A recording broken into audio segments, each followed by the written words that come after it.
ಓಂ ಶ್ರೀ ಗುರು ಬಸವಲಿಂಗಾಯ ನಮಃ. ಪೂಜ್ಯ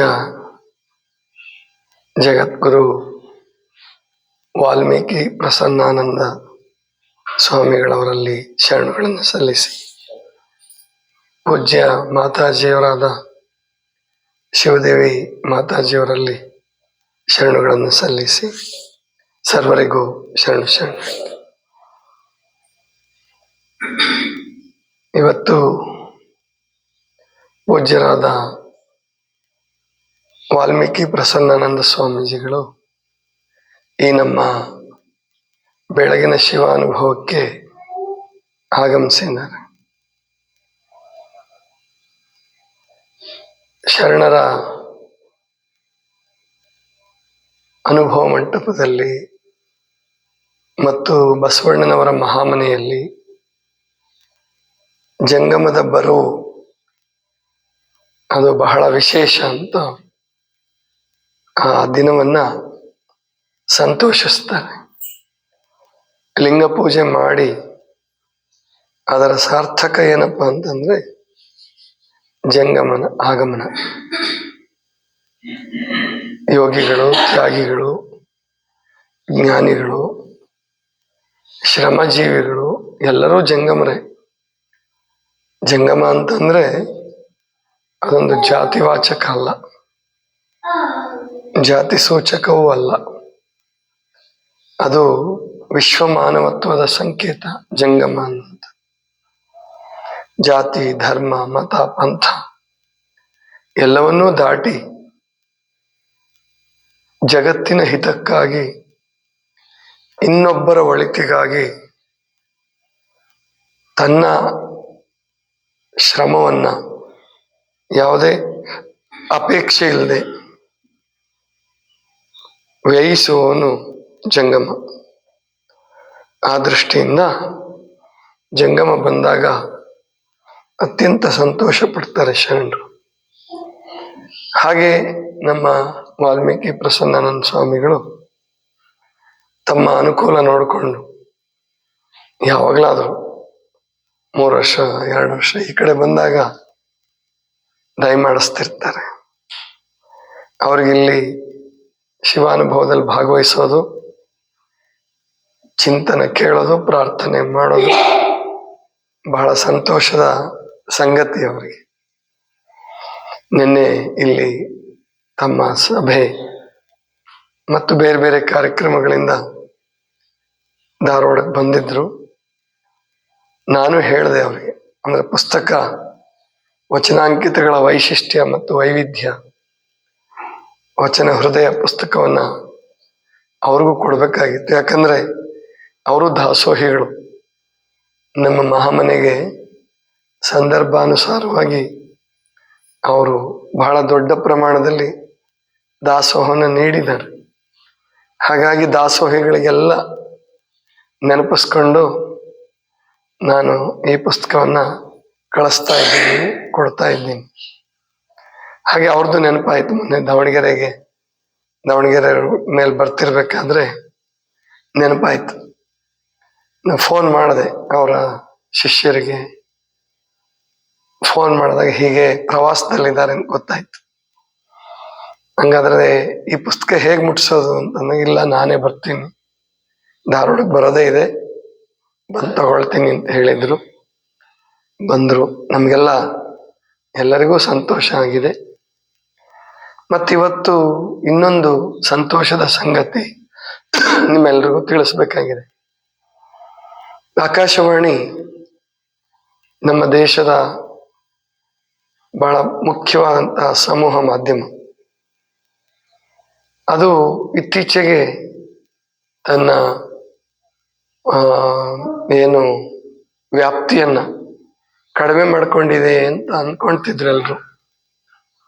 ಆದ್ರೆ ಮೋದಿಯವರು ಪ್ರಧಾನಮಂತ್ರಿ ಆದ್ಮೇಲೆ ಆಕಾಶವಾಣಿಗೂ ಬಹಳ ಮಹತ್ವ ಬಂದಿದೆ.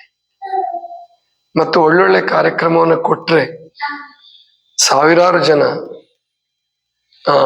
ಆ ಕಾರ್ಯಕ್ರಮವನ್ನು ಕೇಳ್ತಾರೆ ಮತ್ತು ಆ ಕಾರ್ಯಕ್ರಮದಲ್ಲಿ ಭಾಗವಹಿಸ್ತಾರೆ ಅನ್ನೋದು ಸಿದ್ಧವಾಗಿದೆ.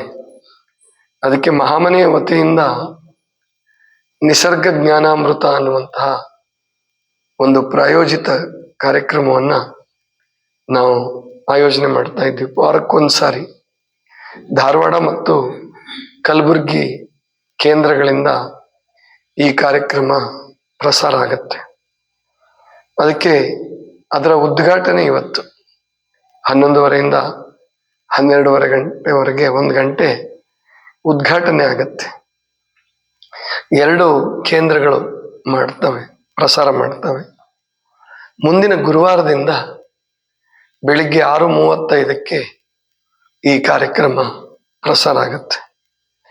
ಜೊತೆಗೆ ಅದನ್ನು ನಮ್ಮ ಮನಗುಂಡಿ ಆರೋಗ್ಯಶ್ರೀ ಅನ್ನುವಂಥ ಯೂಟ್ಯೂಬ್ ಚಾನೆಲ್ ಅಲ್ಲಿ ಕೂಡ ಅದನ್ನ ಪ್ರಸಾರ ಮಾಡ್ತೀವಿ. ಅದು ಯಾವಾಗಲೂ ಸಿಗುತ್ತೆ. ಮತ್ತು ಆಕಾಶವಾಣಿ ಧಾರವಾಡದ್ದು ಯೂಟ್ಯೂಬ್ ಚಾನೆಲ್ ಇದೆ, ಅದರಲ್ಲಿ ಅವರು ಕೂಡ ಅಪ್ಲೋಡ್ ಮಾಡಬಹುದು. ಹಾಗೆ ಮಾಡಿದರೆ ಅದರಲ್ಲೂ ನಿಮಗೆ ಪ್ರಾಪ್ತಿ ಆಗುತ್ತೆ. ಜೊತೆಗೆ 2 ಆಕಾಶವಾಣಿಗಳಿಂದ ಈ ಕಾರ್ಯಕ್ರಮ 15 ನಿಮಿಷ ಪ್ರಸಾರ ಆಗುತ್ತೆ. ನಿಸರ್ಗವನ್ನ ಕುರಿತಾಗಿ, ನಿಸರ್ಗ ಜ್ಞಾನವನ್ನ ಬಳಸಿಕೊಂಡು ನಮ್ಮ ಆರೋಗ್ಯವನ್ನ ಹೇಗೆ ಚೆನ್ನಾಗಿ ಮಾಡ್ಕೊಳ್ಬಹುದು. ಆರೋಗ್ಯ ಅಂದ್ರೆ ಬರೀ ದೈಹಿಕ ಆರೋಗ್ಯ ಅಲ್ಲ, ಮಾನಸಿಕ, ಸಾಮಾಜಿಕ, ಆಧ್ಯಾತ್ಮಿಕ ಎಲ್ಲ ರೀತಿಯ ಆರೋಗ್ಯವನ್ನ ಹೇಗೆ ಸರಿಪಡಿಸ್ಕೊಳ್ಬಹುದು, ಇನ್ನೂ ಉನ್ನತವಾದಂತಹ ರೀತಿಯಲ್ಲಿ ಬೆಳೆಸ್ಕೊಳ್ಬಹುದು. ಹಾಗೆ ಬೆಳೆಸ್ಕೊಳ್ಳೋದ್ರ ಮೂಲಕ ಮಾನವತ್ವವನ್ನು ಮೀರಿ ದೈವತ್ವದಲ್ಲಿ ಹೇಗೆ ಬದುಕಬಹುದು ಅಂತಕ್ಕಂತಹ ಒಂದು ಕಾರ್ಯಕ್ರಮವನ್ನ ನಾವು ಹಮ್ಮಿಕೊಳ್ತಾ ಇದ್ದೀವಿ. ಈಗಾಗಲೇ ಅದಕ್ಕೆ ಪ್ರಾಯೋಜಕರು 6 ತಿಂಗಳಿಗೆ ಪ್ರಾಯೋಜಕರು ಸಿಕ್ಕಿದ್ದಾರೆ. ಅಂದ್ರೆ ನಮ್ಮ ಕೃಷಿ ವಿಶ್ವವಿದ್ಯಾಲಯದ ಉಪಕುಲಪತಿಗಳಾದಂತಹ ಡಾಕ್ಟರ್ PL ಪಾಟೀಲ್ ಅನ್ನೋರು ಅವರೇ 5 ತಿಂಗಳದ್ದು ಇದಕ್ಕೆ ಪ್ರಾಯೋಜಕತ್ವವನ್ನು ವಹಿಸ್ಕೊಂಡಿದ್ದಾರೆ. ಅದಕ್ಕೆ ದಾಸೋಹವನ್ನು ಮಾಡಿದ್ದಾರೆ. ಮತ್ತೊಬ್ರು ಮತ್ತೋಡೆ ಅಂತ ತಿಳ್ಕೊಂಡು ಅವರು ಕೂಡ 1 ತಿಂಗಳದ್ದು ಈಗಾಗಲೇ ವಹಿಸ್ಕೊಂಡಿದ್ದಾರೆ. ಇನ್ನೂ ಅನೇಕ ಜನ ವಹಿಸ್ಕೊಳ್ಳೋದಕ್ಕೆ ಉತ್ಸುಕರಾಗಿದ್ದಾರೆ. ಅಂದ್ರೆ ಆ ಜನರ ದಾಸೋಹವನ್ನು ಪಡೆದುಕೊಂಡು ಶ್ರೀ ಗುರು ಬಸವ ಮಹಾಮನೆ ವೈದ್ಯ ಸಂಗಣ್ಣ ಯೋಗ ಮತ್ತು ನಿಸರ್ಗೋಪಚಾರ ಕೇಂದ್ರದ ವತಿಯಿಂದ ಈ ಕಾರ್ಯಕ್ರಮವನ್ನ ಆಯೋಜಿಸ್ತಾ ಇದ್ದೀವಿ. ಆಮೇಲೆ ಪ್ರಶ್ನೆ ಉತ್ತರಗಳು ಇರುತ್ತೆ. ಅಂದ್ರೆ ಪ್ರಶ್ನೆ ಕೇಳ್ತೀವಿ, ಅದಕ್ಕೆ ಉತ್ತರ ಕೊಟ್ಟಂತಹ ಅದೃಷ್ಟಶಾಲಿಗಳು 3 ಜನರನ್ನ ಆಯ್ಕೆ ಮಾಡ್ತೀವಿ. ಅವ್ರನ್ನ ಮಹಾಮನೆಯಲ್ಲಿ ಕರೆದು ಅವರೆಲ್ಲರಿಗೂ ಬಹುಮಾನ ವಿತರಣೆ ಮತ್ತು ಸನ್ಮಾನವನ್ನ ಮಾಡ್ತಕ್ಕಂತಹ ಒಂದು ಕಾರ್ಯಕ್ರಮವನ್ನು ಕೂಡ ಹಾಕೊಂಡಿದ್ದೀವಿ.